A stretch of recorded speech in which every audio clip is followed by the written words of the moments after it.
M6 commençait à caster des gars pour Top Chef. Alors le casting à la sauvage, je reçois c'est très boomer, un message sur Facebook. Message sur Messenger, directrice de casting. Voilà, M6, on cherche à recruter des jeunes cuisiniers pour une émission. On n'en sait pas plus ce que c'était. C'était un peu... J'imagine que ça devait être c'est confidentiel. la première, hyper confidentielle. Exactement. On se retrouve finalement à être pris à Top Chef, première saison. Donc on sait toujours pas comment l'émission s'appelle. On se retrouve dans des énormes plateaux avec des caméras partout.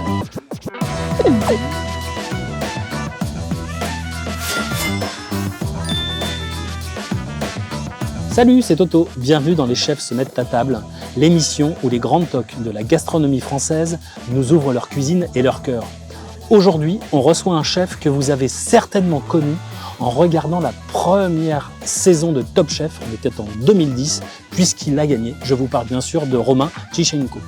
On va revenir sur son parcours, ses motivations, le Galopin, le restaurant qu'il avait sur Paris, ainsi que tout son travail post-Covid et l'ouverture de RAD, un restaurant éphémère qui est vraiment génial et qui est à côté de Beaune, en Bourgogne. Il est juste là derrière même.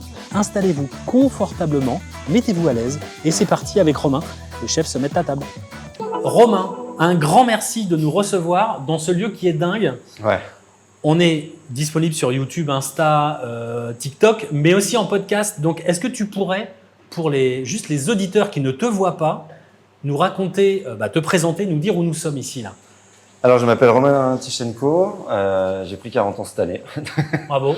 Ouais, ça fait une petite claque, mais aussi, écoute. Ça va, ça passe. Alors, on est dans l'orangerie du domaine Chandon de Briaille. Donc, c'est un manoir qui est classé monument historique avec un parc qui est pareil, c'est une réplique de Versailles.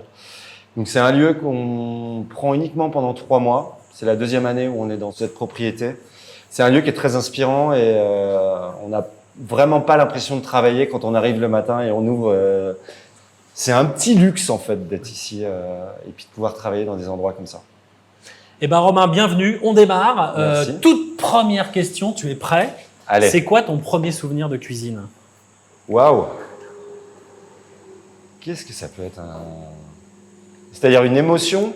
Une émotion ou un plat d'enfance? En fait, c'est pas forcément un plat, on va dire que c'est une ambiance. Ah. Moi, j'ai toujours voulu être cuisinier quand j'étais jeune. J'ai eu la chance d'avoir un oncle qui était restaurateur. Et en fait, quand j'étais enfant avec mes parents, donc on allait manger dans le restaurant de mon oncle, c'était cette porte battante où les plats sortaient. Je sais pas si tu t'imagines dans la tête d'un enfant cette espèce de clac-clac et de pas savoir qui y avait derrière, parce que finalement, le chef, tu sais, tu le vois pas forcément. Et ça m'intriguait énormément. Et du coup, une fois, j'ai poussé la porte, avec mon oncle, bien évidemment, et puis tu vois cette cuisine, et j'ai vu cette atmosphère, cette ambiance que tu as de service. Et je me suis dit, c'est ça que je veux faire, en fait. C'est sentir cette chose-là, quoi. Tout de suite, tu t'es dit, Ouais. ce sera... Je crois, d'après ma grand-mère, qui me racontait que à 12-13 ans, j'étais fasciné par le restaurant. Ok.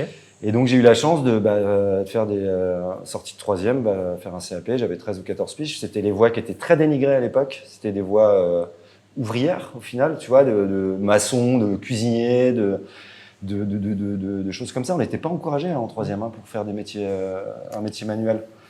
Et aujourd'hui, ça a changé. Alors, c'est tant mieux.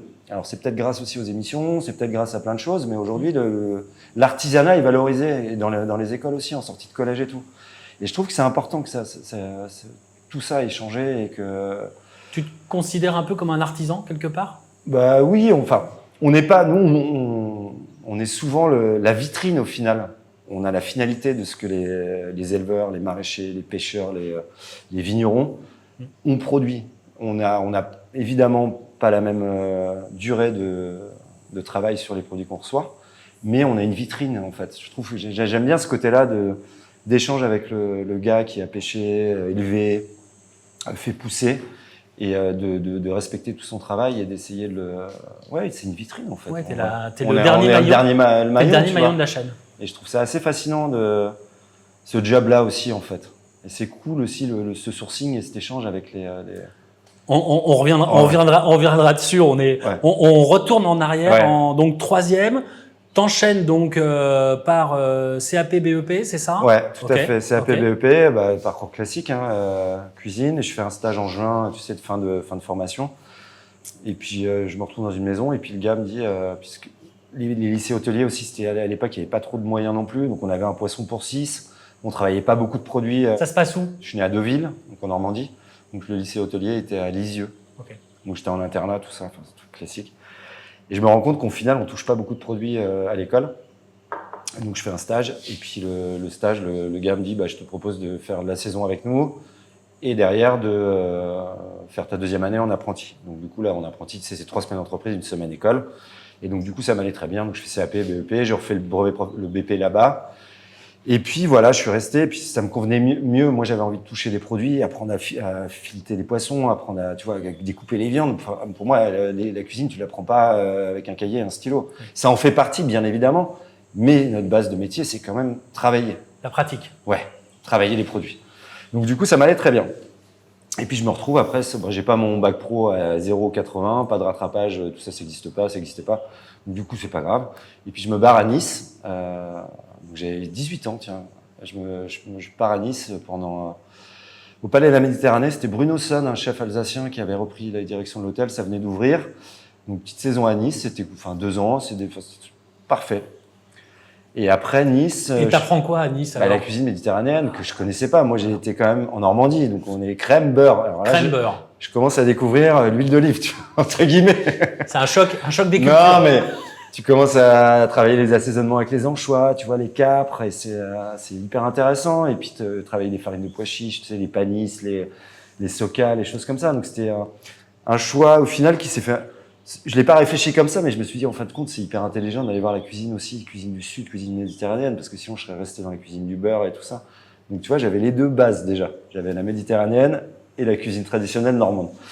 Et puis après Nice, je crois que je fais une saison au ski, tu sais, où tu glandes un peu, tu sais pas trop, et tu fais une petite saison au ski, et un peu cool, bon, pas un resto de ouf. Et puis, petit à petit, je commence un peu à aimer, tu vois, la cuisine. J'aime bien la cuisine gastro, tu vois, donc je commence à m'intéresser un peu aux étoiles. Donc là, j'ai 20 ans, j'ai 19 ans, 20 ans.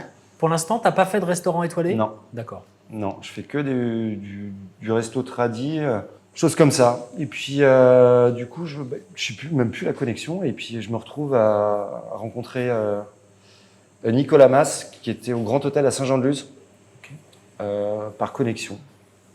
Et puis, du coup, je me retrouve à faire une saison aussi là-bas. Donc, recrutement. Et puis, ça passe bien. Et puis, je me dis, le Pays Basque, c'est cool aussi. Il y a des trucs à voir, il y a des trucs à apprendre. Et je me retrouve là-bas et j'ai embauché, je crois, en mars ou avril pour la saison. Donc, j'étais embauché, je savais. Et puis, février, quand le guide Michelin sort, il chope l'étoile. Donc, je me retrouve, sans vraiment le savoir, tu vois, à bosser dans le premier restaurant étoilé. Génial. Donc, du coup, génial. Je me retrouve chef de partie, parce que c'est vrai que ça peut être le stress aussi, tu sais, quand tu arrives, quand tu es jeune cuisinier un peu, te dire, j'ai peur de prendre l'étape du travail dans un restaurant étoilé. Ça peut être stressant aussi. Donc du coup, pour moi, j'étais embauché, mais pas dans un. Puis voilà, il chope l'étoile. Donc je fais ma saison là-bas. C'était une longue saison, c'était 6 mois quand même. Donc je me retrouve chef de partie. Viande, poisson, donc pareil, j'apprends énormément de choses, techniques de cuisson, et puis la rigueur de l'étoilé aussi, tu vois. T'as un vrai gap. Ouais. Un vrai gap, l'étoilé, il y a. T'apprends la rigueur, les portions un peu, tu sais, un peu comme ça, et voilà. Donc je termine de ça, et puis ça se passe très bien, je suis ravi. Le Pays Basque, j'avais mon scooter, la mer, le surf. La belle vie. Oui, bon, on travaillait beaucoup. C'est ce que j'allais te dire. Ouais. Mais c'était l'époque aussi où on faisait beaucoup d'heures. Ça faisait partie de l'étape d'un jeune cuisinier. Aujourd'hui, on essaie de faire travailler différemment les jeunes et c'est tant mieux. Et puis nous aussi, moi aussi. Ça, on en parlera un peu plus tard. Et puis après, je me retrouve… Parce que là, quand tu dis, juste pour qu'on comprenne, c'est quoi en termes d'heures dans ce type de maison? Je pense qu'à l'époque, c'était des bons 90 heures, semaine. Ouais, aujourd'hui, je peux plus les faire. Enfin, si je les fais, mais je les fais un peu moins, on les coupe un peu moins. Et 90 heures, c'est quoi? C'est 6 jours? Non, c'est 5 sur 7, mais c'est 8 heures du mat, 15 heures, 17 heures minuit, tu vois. Grosse amplitude. Ouais. Quand t'es jeune, t'as l'énergie. Ouais. C'est ce qu'il faut se dire. Oui, c'est ça. C'est ça. Et puis, donc, je termine là-bas, je prends un peu de temps, et puis, je rencontre William Ledeuil, Kitchen Gallery à Paris. Donc, c'est vrai qu'en discutant avec pas mal de gens, beaucoup de cuisiniers me disent, passe par Paris, tu vas voir, tu vas avoir tous les produits, tu as beau travailler au bord de la mer, les meilleurs produits que tu auras, ça sera à Paris. Donc, du coup, je commence à regarder ce qui se passe à Paris, et puis, moi, ce petit cuisine, pareil, province, hein, Paris, c'est une grande ville. Ouais. Et donc, je rencontre William Ledeuil, je sais plus comment, sur un événement où je embauche en février. Donc, Paris, trouver l'appart, fallait faire dans le bon ordre, fallait trouver l'appart avant de trouver le boulot, parce que sinon, ça ne marche pas. Ouais. Donc, on trouve l'appart, et puis, j'embauche chez William Ledeuil, Kitchen Gallery, qui maintenant a d'autres restos. Ça, c'était en 2008. Ouais, je me souviens des dates, parce qu'on va y venir après. Donc, 2008, chez William, donc j'arrive là-bas, j'arrive chef de partie, donc, première grosse maison où on se rend compte que à Paris, c'est tous les jours samedi soir. C'est tous les jours 80 couverts, parce qu'à l'époque, William venait choper de l'étoile. On revient à la même histoire, finalement. Deuxième restaurant où je vais travailler là-bas, il n'y a pas d'étoile. Et j'arrive, finalement, je travaille dans un étoilé. C'est toi? Non, je constate juste. C'est pas moi, mais c'est drôle, tu vois. Oui, c'est rigolo. Donc, deuxième restaurant étoilé, tu vois. Et puis j'adorais l'approche de William, moi j'étais fasciné par les cuisines un peu asiatiques, tous ces bouillons, ces jus, ces choses comme ça.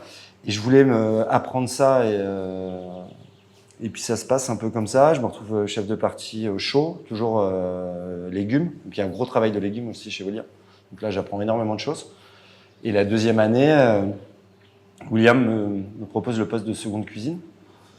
Donc je fais du coup 2 ans avec William, et William m'apprend, c'est un peu mon papa chef, on va dire mon chef référence, tu vois, qui me fait grandir, qui me fait prendre confiance en moi aussi. Et là je passe un gap aussi qui est sacrément différent dans ma vie de cuisinier. Alors j'ai 19 ans, je suis pas le meilleur du monde, mais je comprends des choses que j'avais. En fait, il me fait comprendre certaines choses sur ce qu'est un cuisinier et comment appréhender la cuisine, tu vois.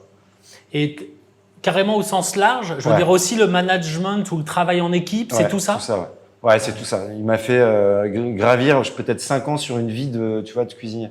Je suis pas chef encore, je sais pas gérer un restaurant, mais je commence à comprendre comment cuisiner. William, il a cette capacité à sortir la sensibilité des cuisiniers. Je sais pas si tu vois ce que je veux dire. Ouais. Il te pousse un peu dans ces choses-là. Et ça, j'ai grandi énormément en très peu de temps finalement, tu vois. Donc ça a été dur, hein, mais... T'as quand même une part d'artiste quelque part, hein, quand tu cuisines, moi je trouve. Ouais. Et lui, il arrive à te faire ressortir ça, c'est ça? Affolant, ouais. Déjà, il te donne cette confiance que tu n'as pas forcément en arrivant dans le métier. Et puis, moi, j'ai fait la chance de ne pas faire des maisons où tu te fais maltraiter, et voilà, toutes ces maisons-là, ou d'humiliation, William, il t'encourage, il y a une rigueur, attention, hein, mais ça reste du management qui est cool, tu vois. Donc, ça te permet d'être libre aussi et d'aller vers des...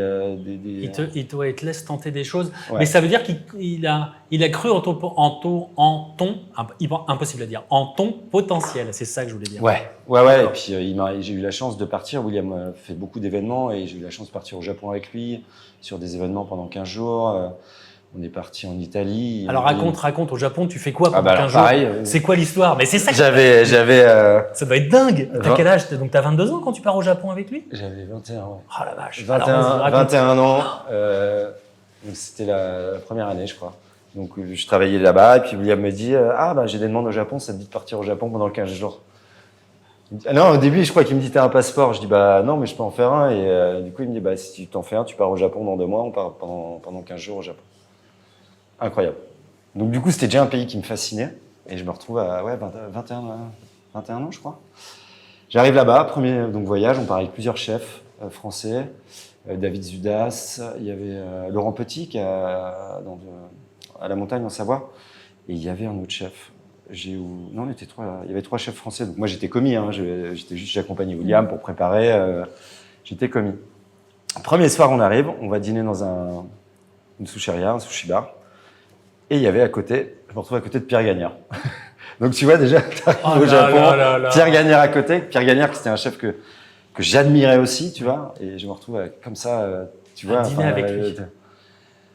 C'est des souvenirs incroyables, tu vois, ces moments-là. Et puis le maître sushi, toute cette gestuelle du japonais qu'on connaît, tu vois. Ouais. Et puis on fait des événements avec William, on va à Osaka, Tokyo, et on part. Tout est un peu organisé, donc c'est à la japonaise, donc les plannings, je te raconte même pas comment ils sont timés. La démo, elle est à 15h, mais tu arrives à 10h30 sur place, au cas où, tu vois, la japonaise. Ouais.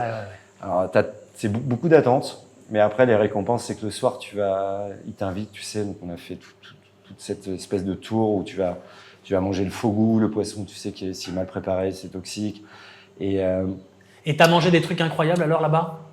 bah, tu découvres, tu sais, toutes ces laitances, cette cuisine qui est hyper pure, et très peu d'éléments dans les assiettes, tout ce sourcing aussi que tu comprends, au final, bah, si tu as un produit de merde, tu feras pas de la bonne cuisine. Donc, tu comprends un peu ce sourcing et cette façon de traiter un peu le poisson, traiter finalement les produits, tu vois. Là, je commence à... William, toi, on le faisait, mais un truc tout bête, mais tu vois, moi, les poissons, je les reçois, on les filette, ou sinon je les garde entiers, on les met dans des papiers, des torchons jetables, tu vois, qu'on change tous les jours, et faut pas qu'il y ait d'humidité, donc faut sécher tu changes tes papiers en permanence, et c'est des températures constantes, pas d'humidité, et tout ça, tu le vois au Japon. Et donc tu fais presque, entre guillemets, rassir un peu le poisson, quoi, quelque part. Ouais, non, je ne dirais pas rassir, mais on le sèche. Okay. On le sèche. Okay. Les maturations, j'ai un peu de mal. J'aime bien les produits de la mer. Je suis né au bord de la mer, donc moi j'aime bien pêcher, travailler, cuit, vendu, tu vois. Consommer. Je trouve que tu as des arômes qui vont être différents, tu as une texture qui va être différente. Ça, je suis à 100% d'accord. Mais c'est pas forcément comme ça que j'aime les produits de la mer. J'aime bien cette texture et tout ça, mais des fois, tu as des arômes un peu Moi, je suis pas fan. Et je sais que les Japonais font rassir un peu le thon et tout, mais moi, j'aime bien le côté brut. Où tu as encore l'iode et t'as ce côté-là. Tu manges la mer. Ouais. Et puis, du coup, alors, on revient du Japon. Donc, William, on refait deux autres événements et tout ça. Et je me dis, putain, j'ai quand même sacrément de la chance d'être là, d'être à Paris avec William Ledeuil et de faire tout ça, en fait. D'avoir accès à tout ça, tu vois. Et puis, du coup, on se passe chez William. Et puis, c'est vrai que 2 ans chez William, c'est intense aussi. Tu sais, c'est les restos parisiens à cette époque-là, en 2008-2009. C'était plein feu. Tout le temps complet. Ça consommait à Paris. Il y avait du monde, il y avait de l'énergie. Il y avait toute cette scène culinaire aussi qui explosait. Tu vois, les chefs commençaient à être... le métier du coup de cuisinier, de chef, commençait à être valorisé. Tu vois. Ouais, 2009-2010, il y a eu une vraie mutation dans l'approche. Et puis t'as Lignac aussi qui commençait à être émission de télé, toutes ces choses-là.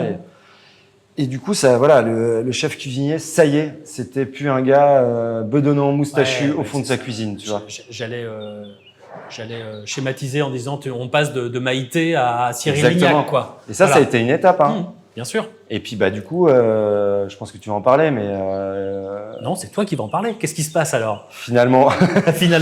Donc moi, toujours quelqu'un de timide, réservé et tout ça. Alors du coup, le fait d'être parti au Japon avec William, il y avait un agent de chef qui était là sur place, et M6 commençait à caster des gars pour Top Chef. Alors le casting à la sauvage, je reçois c'est très boomer, un message sur Facebook. On a 40 ans, hein, désolé. Oui. Message sur Messenger, directrice de casting. Voilà, M6, on cherche à recruter des jeunes cuisiniers pour une émission. On n'en sait pas plus. Ce que c'était un peu... j'imagine que ça devait être... C'est confidentiel. La première, hyper confidentielle. Exactement. Ça ne doit pas leaker, on ne doit pas savoir ce que c'est, quoi. Donc du coup, un peu bizarre. Alors tu te dis c'est une arnaque, mais à l'époque, il n'y en avait pas autant, tu vois. C'est ça. Donc on était en 2009, fin 2009. Et puis du coup, je dis téléphone, tout ça. Et puis je me retrouve à Studio 89 chez M6. Là. Premier casting, face caméra, Et puis je lui dis pourquoi nous, tu vois. Et puis du coup, elle m'explique c'est l'agent, t'es parti avec William Ledeuil, tout ça. Donc je fais les castings et tout. Et puis ça tombait parfaitement bien finalement parce que j'étais fatigué aussi, j'avais envie de prendre du temps de Kitchen Gallery, tu vois, j'avais envie de changer de maison, 2 ans c'était bien. William m'avait fait grandir, j'avais visité beaucoup de... Voilà, j'avais fait ce qu'il fallait faire, je pense. Et puis je fais les castings et tout, et puis on se retrouve finalement à être pris pris à Top Chef, donc première saison. Donc on sait toujours pas comment l'émission s'appelle. On se retrouve dans des énormes plateaux avec des caméras partout. Génial. On est 12 candidats et on se retrouve dedans, tu vois. On savait pas à quoi ça allait ressembler. On savait pas ce qu'on allait. On savait qu'on allait cuisiner, mais on savait pas qui était le jury. C'est on ça. savait pas comment. On savait rien. Tu savais juste un rendez-vous, une heure, un endroit. Ouais.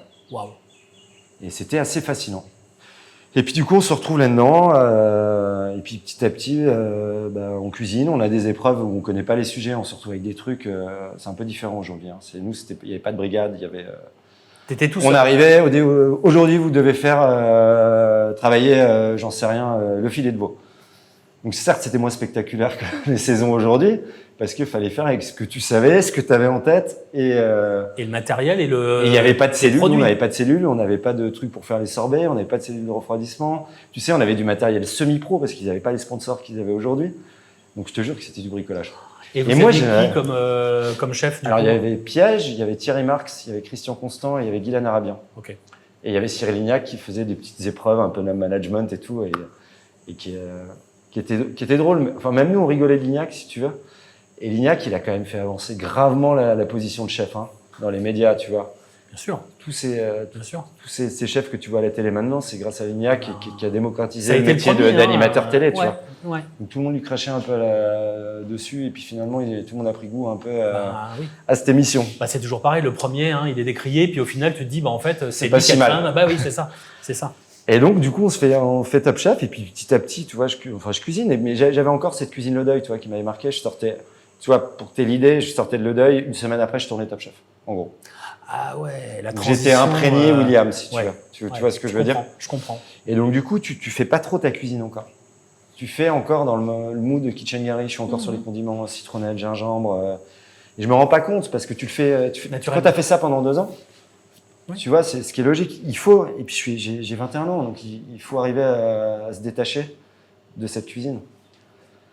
Donc du coup, je fais ça, et puis ça passe, et puis ça passe, et puis ça passe, et puis je me retrouve en finale. Mince. Et puis tu vois pas le truc venir, parce que nous, on le faisait pas dans un concours. Enfin, certains candidats étaient plus compétiteurs que d'autres, et je suis pas compétiteur. Donc moi, je le faisais, pour moi, on faisait de la cuisine avec des potes. Parce qu'au final, on buvait des coups le soir, on rentrait à l'hôtel, on avait tous un hôtel. On allait boire des bières. Ouais, on faisait un truc c'est cool une avec des expérience, potes. quoi. Exactement. Et puis les cadreurs étaient super cool. En vrai, c'était cool. Belle aventure, humaine. Puis c'était pas en place. Pareil, il y a des fois, on tournait jusqu'à 2h du matin. Les plateaux étaient pas prêts. Ça se rodait, si tu veux. Ouais. Donc on attendait, on rentrait à l'hôtel à 3h du mat. Ils venaient nous réveiller à 8h le lendemain. Donc c'est pour ça que les gens étaient un peu émotifs aussi, parce qu'il faut se dire que tu es fatigué. Oui. Et puis le journaliste qui est en face de toi te pousse un peu aussi. Donc moi ça va, j'étais conscient qu'il fallait faire attention. Donc voilà, puis je me retrouve à la finale. À la finale contre Pierre Auger qui est à Béziers. Et puis on fait un truc cool, il y avait quand même 200 personnes, on se retrouve je prends pas de risque sur le menu, je fais ce que je sais faire, et puis au final je me retrouve chez William, je tire les couteaux, et puis je gagne Top Chef. Donc je me rends pas compte, si tu veux. Forcément, 21 ans, 100 000 euros sur le compte. Qu'est-ce que je fais? Ah ouais, t'avais un... Ouais. D'accord. Qu'est-ce que je fais avec ça? T'avais un money price à la fin, quoi. Ouais. Qu'est-ce que je fais?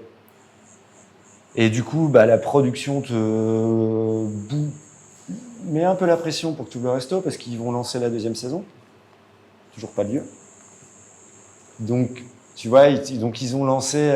donc après, je fais toute l'année, contrat, partenaire, marque, tu sais, plein de choses et tout. C'est cool. Ça doit être dense quand même, l'après... J'avais un agent à ce moment-là, un agent de chef, qui, pareil, ça venait d'arriver sur le milieu de la restauration.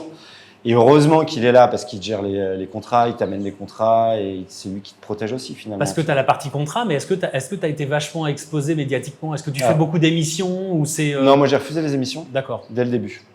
Je suis cuisinier, je suis pas animateur télé. Non, mais je veux dire des émissions en tant qu'invité pour que tu parles de Top Chef. Il y a eu beaucoup à la sortie, le Grand Journal, le Grand Journal, c'était impressionnant. Gros souvenir, ça. Hein. Avec Denisot et tout ça, tu vois, c'est des souvenirs de... Ah oui. Ouais, ah oui. C'était beau. Tu revois quand c'était quand le plateau, le rideau, il s'ouvre comme ça, tu vois, où tu descends les marches et tout. C'était hyper beau. Enfin, c'est des souvenirs incroyables. Et puis c'est des émissions qu'on aime, tu vois. Ouais, ça a marqué notre jeunesse, etc. Ouais. Et te dire, putain, je suis dedans, quoi. Ouais. L'émission que je regardais, là, C'était c'est beau. moi qui descends les marches. Ouais, c'était vraiment cool, vraiment. Puis c'est hyper rodé, t'arrives, les ascenseurs, la loge, les cadeaux, enfin c'est cool. Et là, faire gaffe, tu peux prendre le melon aussi à ce moment-là, tu vois. Tu sors, par contre, tu passes aussi, le truc, c'est que tu passes de l'anonymat. Je vivais à Paris, donc dans le métro. Ah, parce qu'on te reconnaît dans la rue et Bah ouais, ça avait l'émission Top Chef, la finale, elle avait cartonné. Et puis tu fais les premières pages de gros magazines, tu vois, t'as toute cette partie-là. Ouais. Donc, Ouais, tu peux vite. et puis on te laisse un peu tout seul à ce moment-là, la production. Comment tu le gères alors, ça, toi? Exactement, comment tu le gères? Alors, comment t'as Bah, fait? c'est dur, Ouais. c'est hyper dur, tu peux prendre le melon, tu peux te cacher, et il faut arriver à trouver les deux. Donc là, c'est là qu'il faut être bien accompagné. Donc généralement, il y a ta copine qui est là, tu as ton agent aussi qui est là, et puis moi j'avais l'attaché de presse qui était hyper cool de M6. Qui était hyper cool et qui m'envoyait des trucs, qui me briefait aussi avant, qui me disait comment ça se passe, tu vois. Mais sinon, tu passes tu vois, et c'était à 20 ans, c'est dur. Ouais. On te prépare pas, à ça. Donc c'était pas une période qui était super cool finalement. Il y avait des moments cool et il y a des moments où c'était un peu dur en vrai. Et on n'est pas préparé en vrai. Mais du coup, tu sors un peu moins, tu fais gaffe où tu vas. Tu t'es un On peu. ne saute pas dessus non plus, mais tu vois, tu vas dîner tranquille. Enfin, heureusement que ça dure pas des 10 ans, tu vois. Et j'imagine même pas aujourd'hui, enfin, ceux qui sont encore à la télé, aujourd'hui, aller dîner tranquillement, je pense que c'est. Ouais, tu c'est vois. pas possible. Après, c'est leur choix aussi, tu vois. Parce que Oui. ils en font encore, donc ça fait Oui. partie du jeu. Hein, Ils le savent, ils le savent. Ils le savent. Donc voilà, et puis. Il se passe ça, donc pas mal de contrats, tu sais, tu fais des recettes, tu fais des trucs à gauche, j'ai refusé des sandwichs sur l'autoroute. Après, moi, j'ai refusé pas mal de trucs aussi, et puis... Et tu continues à cuisiner pendant ce temps-là? Non, j'ai pas d'établissement. D'accord. Mais toi, est-ce que personnellement, tu te dis, tiens, comment t'imagines ta cuisine à ce moment-là? Non, pas du tout. Pas du tout. Non, bah, pas le temps, ou peut-être pas l'envie, ou... Je sais pas ce qui se passe dans ma tête, en vrai, à ce moment-là. Ok. Je sais pas du tout, ça fait un peu néant, je sais pas si tu... Trop bizarre. Ouais, t'es dans un vortex, quoi. Ouais, hyper bizarre. Et puis, du coup, entre deux, je cherche des établissements. Et puis, j'adore à Paris. Je vis à côté de la place Sainte-Marthe, qui est dans le 10e, qui est entre Belleville. J'adore le quartier de Belleville. Donc, je vivais à côté. Et puis, la place Sainte-Marthe. Et puis, je la vois. Et puis, je commence à rencontrer un agent immobilier. Je lui dis, tiens, j'aimerais bien avoir un établissement dans cette zone-là. C'est le canal. Et puis, ça met un peu de temps. Et il me dit, bingo, il y en a un qui est à vendre sur la place. Donc, j'ai toujours les 100 000 € sur mon compte. T'as pas. J'ai pas cramé. T'es pas parti à Las Vegas, tu t'es pas acheté une bagnole de Non, 500, c'est toujours positionné. Ok. On trouve le lieu. On trouve cette bistrot d'angle qui s'appelle le Galopin, qui s'appelait l'Arrache à l'époque. L'Arrache avec un jeu de mots. Alors, je te laisse imaginer un peu la déco. Une cage. Donc, par contre, c'est une grande affaire d'angle, toute vitrée. On voit sur la place Sainte-Marthe et tout ça. Donc, on visite le truc. On se dit, ça y est, c'est ça. Petit bistrot, 25 couverts, pas très grand. Moi, je voulais pas un truc énorme. Tu visites tout de suite, tu te dis, c'est ça que c'est pour moi. C'était ça. Alors, ce qui a déçu un peu la production, c'est qu'ils m'attendaient plus sur un énorme truc, quartier Saint-Germain-des-Prés. Tu vois, waouh, je sors de Top Chef, je mets le paquet, on fait un truc chic, tu vois, genre d'établissement un peu brasserie chic et tout ça. Mais nous, pas du tout. Bistrot de quartier, Formica, tu vois, bistrotier, quoi. Moi, j'adore ces lieux-là, tu vois, très bruts. Les carrelages à la parisienne, les mosaïques, donc il y avait ça dans le resto déjà. Formica, zinc, et du coup, ils ne nous attendaient pas là-dessus. Et personne ne m'attendait là-dessus, mais ce n'était pas un choix stratégique, hein, c'était vraiment une envie. Je voulais un petit bistrot pour démarrer. Tu avais le lieu. Est-ce que tout de suite, tu as imaginé ce que tu allais y faire en termes de... Non La plus. cuisine, elle a évolué au fil du temps. Et en fait, donc là, j'ai 22 ans, je crois, 22, 23. Ouais, c'est jeune. Ouais. Tu te retrouves avec un crédit sur le dos. Ouais. Et alors, oui, tiens, je voulais en venir aussi sur le crédit. Donc, on a 150 000 € d'apport. On en demande 250 à la banque. Donc, il y a un an que je suis sorti de Top Chef. Donc, j'ai la télé. On est dans un quartier qui est très compliqué, qui n'est pas encore à la mode. Donc, il y a un centre de sans-abri en face. Là, on est quoi, 2011, 2012 2011. 2011, ok. Un centre de sans-abri en face où, tu sais, où où il y a des repas, il y a des trucs. Grosse place de deal sur la place. Et donc on va voir des banques. On a 5 refus bancaires sur le quartier. On a une banque qui nous suit, alors qu'on avait 150 000 euros, plus la télé, tu vois. Ouais. Et on demande, pas de gros travaux au début, tu vois. Une banque et je me dis, waouh, je pensais pas, tu vois. Et puis, donc du coup, déjà, on galère à trouver le financement. Une première vraie galère, finalement, c'est pas parce qu'on sort de la télé qu'on est financé tout de suite. Et du coup, il y a une banque qui nous suit, et puis du coup, on arrive à monter le projet et on ouvre.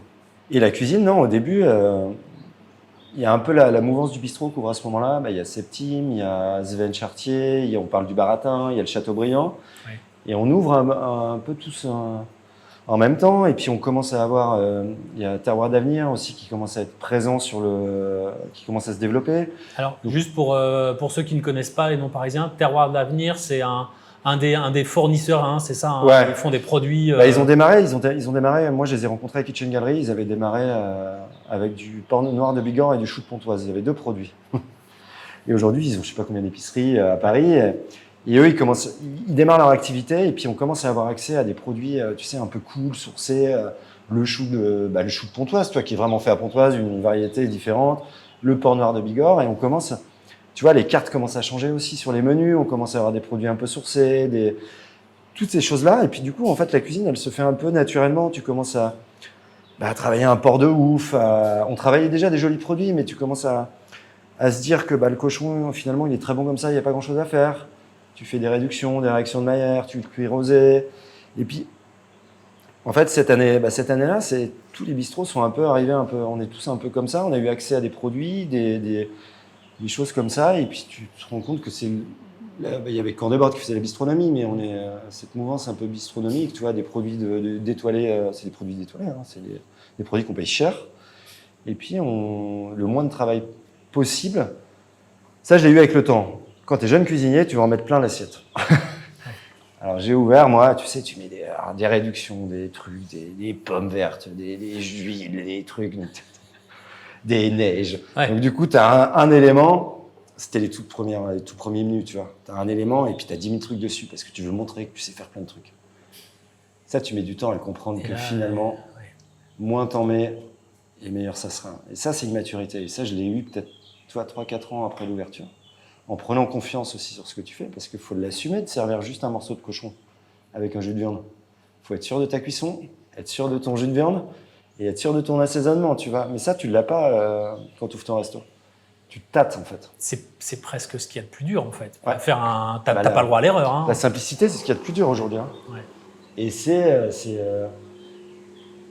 c'est une vraie maturité que tu prends. Alors, je ne sais pas quel a été le déclic. T'as eu un déclic ou ça s'est fait naturellement, progressivement? Comment tu Je pense que ça s'est fait naturellement et progressivement, mais il a dû se passer quelque chose et... D'accord. Donc tu fais quoi comme menu au tout début? C'est quoi? C'est 5 plats, 7 plats? On fait les menus, les fameux testing menus qui venaient d'arriver à Paris.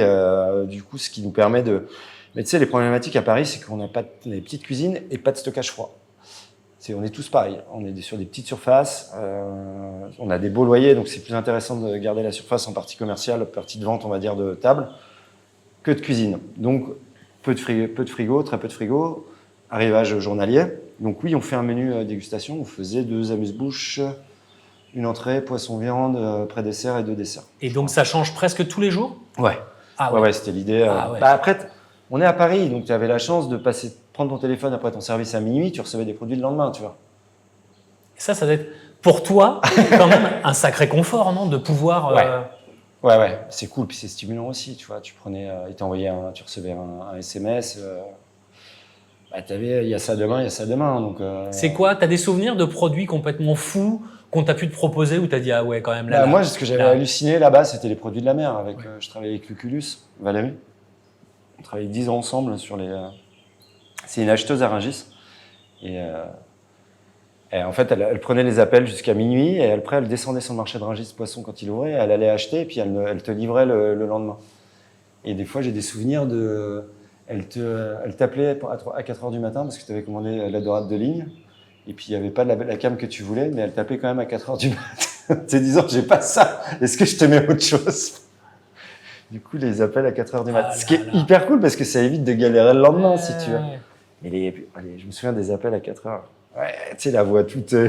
Ah bah oui, là, 4 heures du mat, t'as dormi 2 heures, même pas. Ouais, du coup, mais c'est des souvenirs de fou, tu vois. C'est cette énergie de sourcer les produits et c'est un confort à ce moment-là à Paris, tu vois. Puis t'as Terroir d'Avenir aussi qui commence à rentrer énormément de produits. Ça va, tu vois, j'adorais toutes ces salades un peu italiennes, les radicchio, toutes ces salades qui sont belles, bonnes. Et puis ça permet de colorer aussi tes assiettes. Tu commences à avoir les carottes pourpres, les radis de couleur. Tu vois, tout ça, t'as pas au début un peu. T'as des beaux légumes un peu calibrés, tout ça, mais ça commence. Enfin, je sais pas. Et puis les produits sont bons, donc au final, t'as pas grand-chose à faire, tu vois. Et c'est peut-être là que vient aussi ce déclic en disant, bah au final, on fait pas grand-chose, tu vois. Ces années-là, c'est la grosse évolution que tu notes dans ta cuisine. C'est arriver à une simplicité sur le produit avant tout. Quoi. La cuisson, la réduction, l'assaisonnement. Ouais. Et ça a mis quand même, je pense, 6-7 ans entre l'ouverture et... Ah ouais. Ouais, le galopin, j'ai eu 10 ans quand même. Et tu penses qu'à 6-7 ans, là, c'était là, tu commençais à arriver à maturité en termes de... Je l'ai peut-être eu aussi parce que au galopin, 4-5 ans, on rachète une cave à vin qui est à côté, qui s'appelle la cave à Michel, qui est toujours ouverte d'ailleurs, avec mon frère.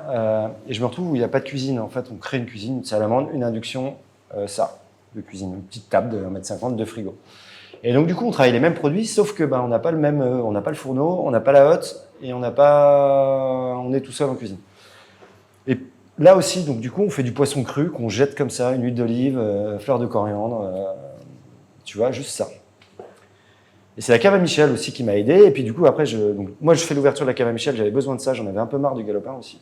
Je commençais à en avoir marre, ça faisait 5 ans ou 4 ans, j'en avais marre. Marre de cuisiner là-bas. Donc on ouvre la cave, moi je m'éclate là-bas, un comptoir, ça bombarde. Paris était la folie, on rentre 80 personnes dans 30 mètres carrés, tout le monde debout, c'était pas de chaise, pas de table au comptoir, tu sais, un peu à la Yves Candabar, qui venait d'ailleurs, Yves venait chez nous, et puis moi je lui ai demandé comment il fonctionnait chez lui, et Yves donne beaucoup de conseils aussi, il n'est pas dans la concurrence, il est hyper content d'aider les jeunes et de former les jeunes. C'est vachement donc, bien. Du coup, je lui demande comment il fait pour ses tickets, et on ouvre la cave à Michel. Et je me retrouve à jeter des assiettes de trucs de base. Et puis après, j'ai mon chef là-bas au galopin que j'embauche quelqu'un. Et je reviens, je lui dis, on va arrêter de ce qu'on fait, on va se concentrer sur des produits bruts, jus, tu vois. Et c'est au bout de 5-6 ans, on se concentre sur ce que je disais tout à l'heure au début, tu sais, cette vitrine au final. Et c'est là que je prends conscience qu'en fait, on est une vitrine. Il faut remettre les chefs aussi, du coup, à leur place. On est bon, on cuisine bien, on a tout ça. Mais finalement, on est en bout de chaîne, tu vois. Avec un produit pas bon, tu fais pas de miracle. Hein. Donc du coup, tu as la cave, donc tu as tes 2 établissements. 2 établissements. Ok. Tout roule. Moi, je suis à la cave. Le galopin, je commence à en avoir marre, on le met en vente. On est en 2019, je crois. Ok. 2019, je commence à contacter l'agent immobilier, l'agent qui me l'avait vendu, je le contacte. Et puis pendant tout le galopin, c'était génial parce qu'on a fait pas mal d'événements extérieurs. Donc il y a Top Chef qui commence à s'épuiser. Oui. Donc c'est très bien. Bah oui, parce que là, tu es pratiquement 10 ans après Top Chef. Ouais, non, mais même au bout de 5 ans, enfin même 4 ans, ça s'épuise parce que moi, j'entretiens plus, je fais plus les événements, j'enlève cette marque Top Chef de mon... Ouais, c'est ça, t'es plus... Aujourd'hui, le resto fonctionne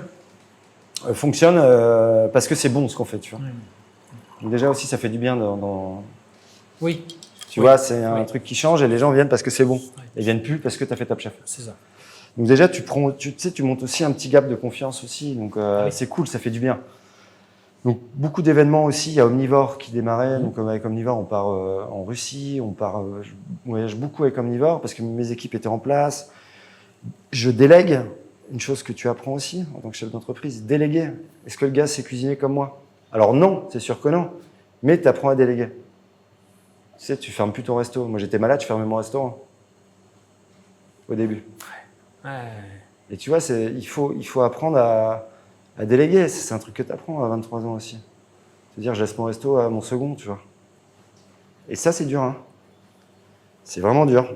Et donc, du coup, après, j'apprends ça aussi. À dire, bah si, il cuisine bien, en fait. Donc, ça veut dire qu'à 23 ans, tu dois déléguer, tu dois aussi recruter des équipes. Ouais. Enfin, Je l'ai eu trop vite, je pense, le resto, tu vois, finalement. Ouais. À 23 ans, c'est beaucoup, hein, de se prendre un crédit rembourser un crédit. T'es tout seul dans l'aventure ou t'es Non, avec on est quelqu'un en 6, hein. salle? On est 6 sur le D'accord. resto. D'accord. Donc, t'as les salaires à sortir et j'ai pas dormi, j'étais pas gros, mais tu perds 12 kilos de stress, c'est cool parce que ça fonctionne, mais Oui, mais c'est stressant, c'est une étape qui est stressante, ouais. quoi. Et puis t'as encore Top Chef, t'as toutes les attentes, t'as tous les journalistes qui viennent te voir. Tu sais, Top Chef, les critiques gastro. Bah oui. T'as Gaudry, Rubin, tous ces gens-là. C'est des gens intelligents, donc ils savent très bien que t'es jeune. Moi, j'ai eu la chance de pas être, j'ai fait Top Chef, de me la péter, donc ils font la part des choses. Ils vont pas allumer un jeune qui prend un crédit, je pense, tu vois. C'est des critiques, certes. S'ils ont pas kiffé, ils vont pas écrire. Je suis pas les grands chefs qui arrivent avec leurs grosses bottes dans les gros hôtels. Ah, attention, c'est moi qui arrive. Là, si c'est pas bien, ils vont l'allumer. Et ce qui est normal, tu vois, finalement, c'est pas la même. Enfin, c'est normal. C'est des gens intelligents, donc ils ont été cool. Gaudry est revenu la première fois, il a pas kiffé. Il est revenu une deuxième fois et il a écrit que sur la première fois, c'était pas en place. Tu vois, il a fait l'effort et tout. Donc, c'était hyper cool, mais tout ça, c'est stressant. Ouais, bien sûr. Donc, je suis associé avec mon frère, mais j'ai pas de. Donc j'appelle William, j'étais proche avec William Ledeuil aussi, où je l'appelle. Il t'a aussi quand même, il t'a bien conseillé. Il te rassure aussi, tu vois. T'es tout seul finalement en vrai. Hein. T'as 23 piges, t'as un crédit, t'as 6 personnes à payer en fin de mois, t'as la banque à rembourser. Ouais. Donc tu passes ton temps à être stressé et finalement tu te rends compte que ton job de cuisinier, au final, tu le fais plus trop. Tu passes plus ton temps à... Ça devient presque 10% de ton temps et le reste du temps, c'est tout le reste, quoi. C'est peut-être pour ça que j'en ai eu rapidement marre de ce resto. Pourquoi? Parce que tu n'étais plus à faire ce que tu aimais? Enfin tu le fais, mais après j'ai trouvé une bonne équipe au bout de 3 ans, 4 ans où les gars étaient autonomes et tu vois, où j'ouvrais la cave, où j'avais été à la cave à Michel, où ça roulait. C'était des gars passionnés. On se stimulait les idées, tu vois. Enfin, tu sais, ces gars-là, à ce moment-là, je crois que c'est le seul moment où de la cuisine où j'ai aimé travailler avec des personnes, tu vois. Où il y a des échanges de cartes, où je dis, tiens, il y a ce produit-là qui arrive, et boum, boum, boum, boum, boum, et t'as une recette qui sortait.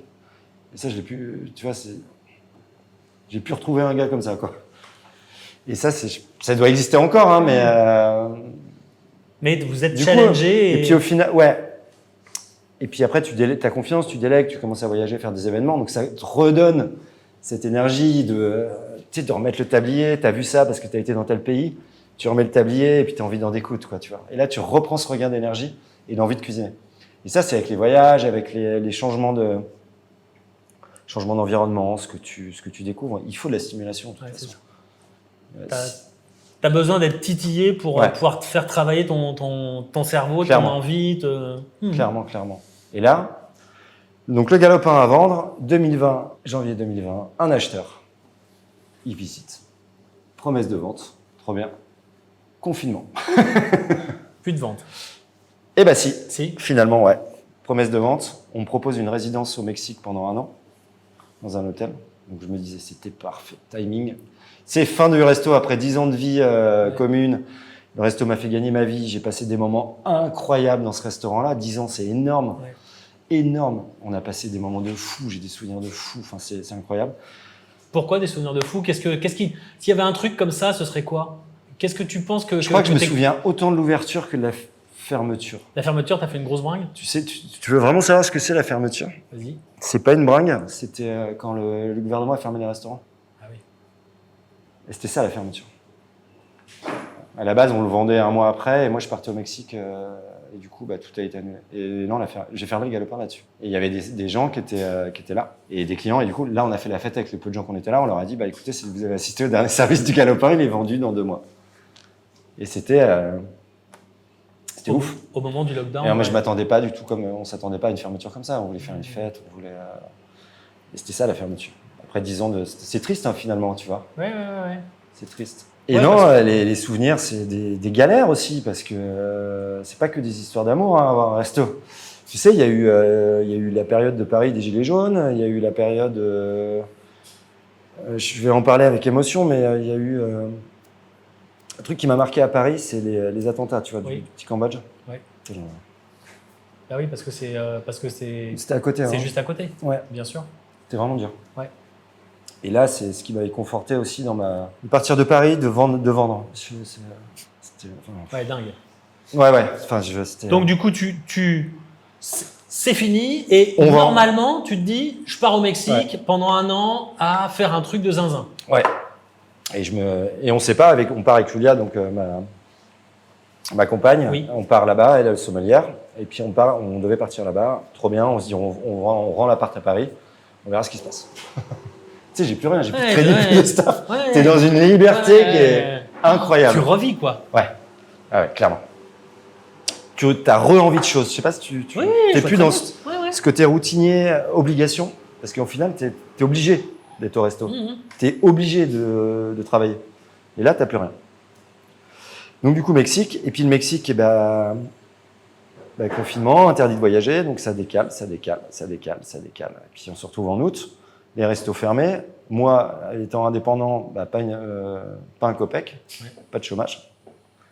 Rien. T'as le droit à rien. L'argent du resto qui est bloqué, tu sais, pour le séquestre, le temps que l'URSSAF se serve. Et puis, vu que tout est ralenti, l'argent est bloqué. Et puis, t'as pas une thune. Hein. Tu peux pas travailler parce que tout est fermé. Et voilà. Donc, c'est cool d'être libre, mais au final... T'as quand même l'appart, du coup? Tu l'as pas rendu? Non, j'ai l'appart. Je sais plus comment on se démerde. L'avocat arrive à me débloquer un peu de sous, mais tu sais, au fil pour vivre. Mais c'est absurde, cette situation aussi. Donc, tu sais que tu as de l'argent qui est sur un compte qui est bloqué, mais tu l'as pas, tu vois, le truc qui est bloqué, tu vois. Et puis, tu vois, normalement, on était au Mexique. Donc, non, l'appart, on a annulé cette chose-là. Et donc, du coup, c'est là, à ce moment-là qu'il y a un vigneron bourguignon, Fred Cossard, qu'on connaît depuis un petit bout de temps, me dit, venez faire les vendanges chez nous. Donc là, on est en 2020. Ok. Et puis, moi, j'étais content parce que ça nous fait, du coup, je fais à manger dans le domaine. Avec Julia, on fait à manger pour l'équipe de cuverie et puis l'après-midi, on fait les vinifs avec lui. On n'est pas en vigne, on est vraiment en vinif. Donc c'est les vins qu'on adore et c'est bien de voir les petits secrets aussi, tu vois, de Fred. Donc du coup, on fait les repas du déj. L'après-midi, on est en cuverie, donc on rentre les raisins, ça décuve, on fait le travail Donc là, on découvre le raisin. On fait ça pendant 2 mois parce que Fred, il a une longue saison parce qu'il vinifie aussi des vins du Sud, donc plein de variétés de raisins différentes aussi. Les macérations, on remplit les cuves, donc on découvre les secrets et puis Julia, on adore le vin, nous la nourriture, je la vois pas sans le vin, donc on est complémentaires avec Julia, tu vois, pour le coup. C'est vrai qu'on en a pas parlé au Galopin, t'avais quoi comme on a démarré, on était en carte de vin nature dès le début. Ouverture, c'était les premiers aussi, tu vois, il y avait le Baratin, le Vervolais, le Châteaubriand et Septime, Saturne, Couvray, on était dans le vin nature, les précurseurs. C'était le tout début. Et le vin nature, moi j'ai découvert le vin par le vin nature, tu vois. Découvert. Ah ouais, tiens. On a commencé à boire du vin. J'ai aimé le vin par le vin nature, donc j'ai du mal à passer. C'était où ça? Où est-ce que c'était au Châteaubriand. Au Châteaubriand. Ouais, c'était Sébastien Chatillon, Catouille, le sommelier à l'époque. Ouais. Et puis voilà, après tu rencontres des vignerons, on a rencontré Fred, tu rencontres les Moss, tu rencontres dans le Beaujolais, Foillard, le Descombes, tous les classiques, tu vois, qui viennent à Paris, Rémi Dufêtre, et puis tu commences à tisser des liens, et puis petit à petit. Puis voilà, quoi, ça grandit, tu pars chez eux en week-end, tu vois, c'est vraiment cool. Cette période de Paris était cool. Tu vois, il y avait une effervescence de produits, de vins, Ça veut dire que si on revient sur le Galopin, tu avais des vignerons qui venaient pour te proposer du vin comme ça, en disant, ça doit être quand même, ça doit être sympa. Ça. Ouais, c'était très cool. De découvrir. Il y avait une belle effervescence. Ouais. C'était vraiment, moi j'ai aimé cette période et puis après j'ai moins aimé cette routine, tu vois, ce que je te disais de faim. Mais après, c'était cool. Quand tu as les breaks de voyage, tu peux recuisiner. Tu as envie de cuisiner. Et heureusement que c'est là.